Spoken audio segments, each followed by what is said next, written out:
O prazo de 15 dias para que a defesa do tenente-coronel Mauro Cid entregue suas alegações finais ao STF termina hoje. O documento resume o processo ao qual o militar responde por tentativa de golpe de Estado em 2022 e traz o posicionamento da defesa sobre o caso.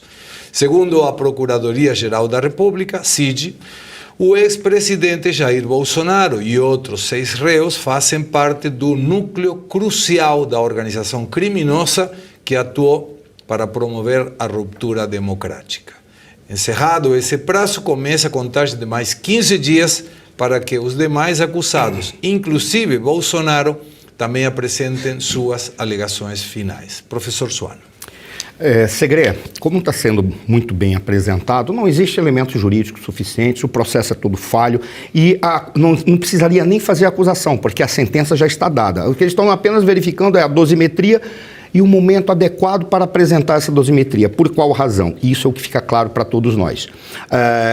O cálculo deles já não é mais se prenderão ou não o Bolsonaro, é qual é o momento que poderá significar um retardo para a oposição na tentativa de resolver o problema. Ou seja, o objetivo deles é como trabalhar com o fator tempo para atrapalhar os opositores. Basicamente é isso. Quando a gente pega e dá uma olhada, vamos pegar o caso do Cid. O caso do Cid é público e notório, é um indivíduo que entrou em contradição, mas eles são em contradição, fez 9 delações contraditórias ou incoerentes, ou ele desdizia, ou ele simplesmente retrocedia. Isso por si só já anularia a delação do Mauro Cid, mas eles são tão perversos ou tão mancomunados para chegar ao objetivo que eles querem, que eles simplesmente falaram o seguinte: não, nós vamos considerar aquilo que é relevante para nós e puniremos o Mauro Cid por ter sido contraditório, tanto que ele vai ter apenas 1/3 da redução da pena, porque ele poderia ter a redução total. Isso por si só já configura que é um processo que está todo tingido, não existe como você ir além. Ora, simplesmente aí vem um dado. Veio o caso do Coronel Rezende. O que o Coronel Rezende falou é absolutamente verdade. Ora, eram reuniões, quantas vezes a gente não se reúne, todos, inclusive se nós tivéssemos possibilidade de ver os WhatsApps das autoridades que estão, supostas autoridades, estão supostamente julgando o presidente Bolsonaro, no momento em que eles tenham a pancada, eu tenho certeza que eles se reúnem e conversam, o que a gente vai fazer? Ai, que vontade de virar a mesa, ai, que vontade de fazer... Ou seja, todos se manifestam no seu sentido de frustração, mas tem um passo além.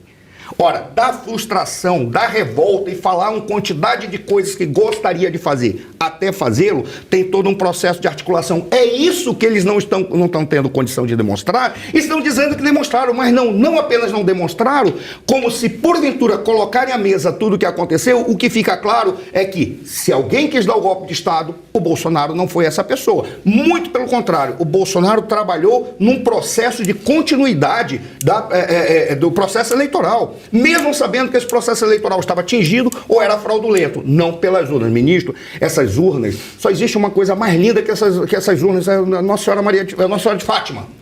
Porque elas não erram, elas são perfeitas, elas brilham no céu. Não estou falando das urnas, estou falando do processo eleitoral.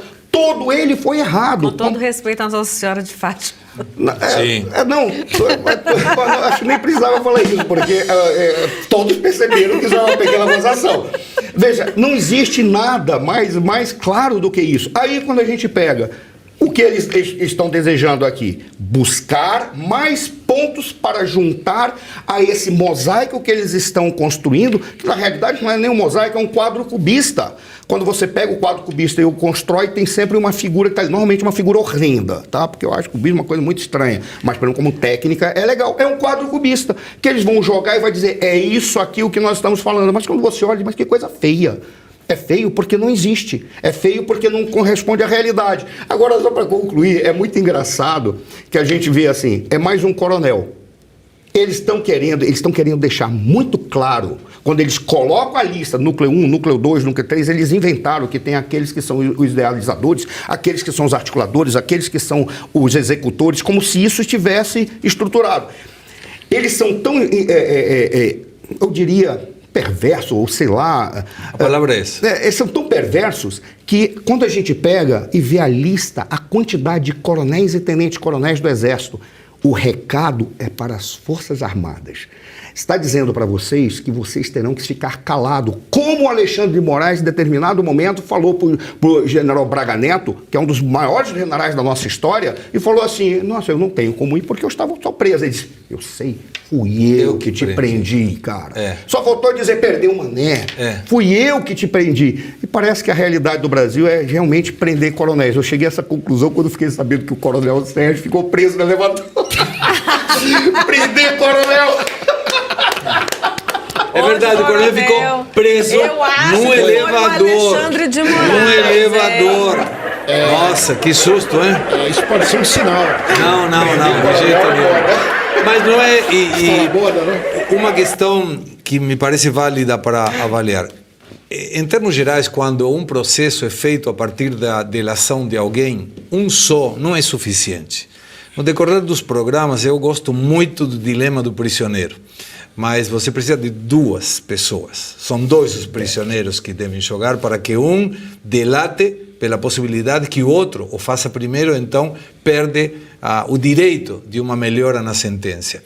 Mas nós temos o Cid, que é o prisioneiro, por uma pesca probatória absurda, que ele foi preso pelo carnê de vacinação. E a partir de aí começou um monte de coisas. E um delator que, em teoria, como o professor Suano acabou de mencionar, deveria ter a pena extinta, porque ele colaborou. Mesmo assim, foi pedido mais de 30 anos de prisão. Sim. Ou seja, ele foi delator de um processo que não existia para tomar mais de 30 anos de cárcere, de prisão.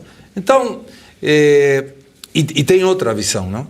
Seria o primeiro golpe de Estado de novo. Eu fui debrucei sobre os livros de história.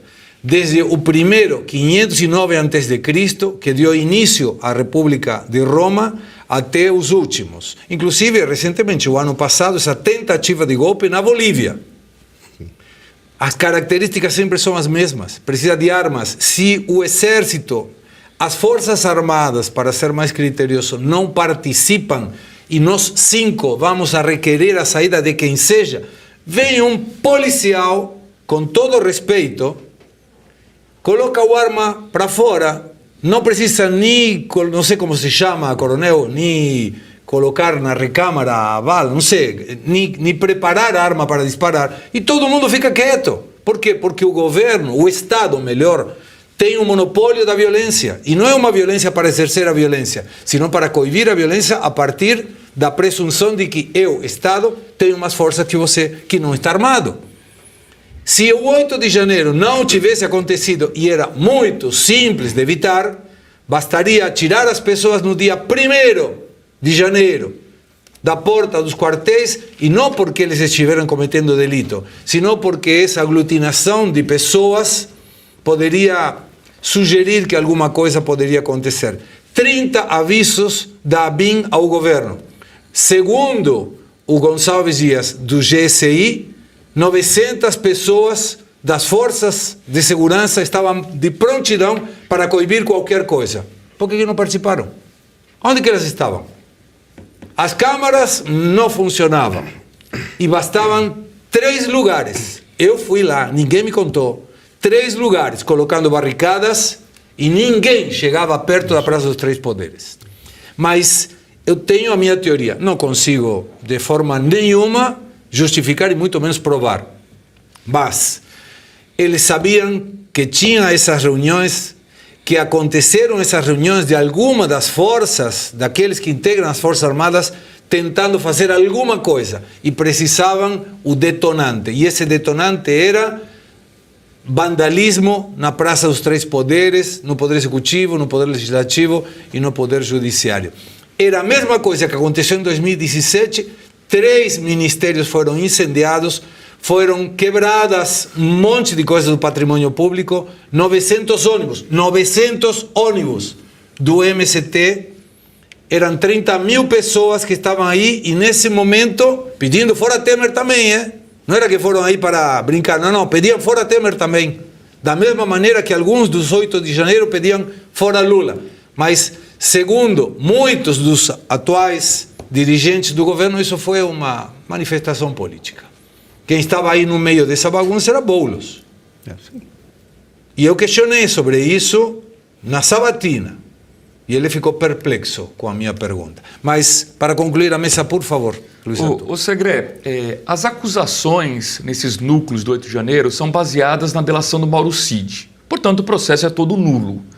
A validade da delação do Mauro Cid é equivalente a uma nota de R$3, ou seja, nenhuma. Esse caso do Coronel Rezende ele é emblemático, porque até onde eu sei, no direito, o ônus da prova cabe a quem acusa. Então, olha que surreal, né? O que está sendo dito? Que o Coronel Rezende teria promovido um encontro no dia 28 de novembro de 2022 para pressionar a cúpula do Exército a dar um golpe. O Coronel Rezende nega que nesse encontro tenha havido algo sequer perto disso. Então eles que provem. Cadê a prova de que isso aconteceu? Cadê a prova? Se o ônus da prova no direito é de quem acusa e a vítima está dizendo que não fez o que está sendo acusado e não há prova concreta de que de fato isso ocorreu, o processo é nulo. Simples assim.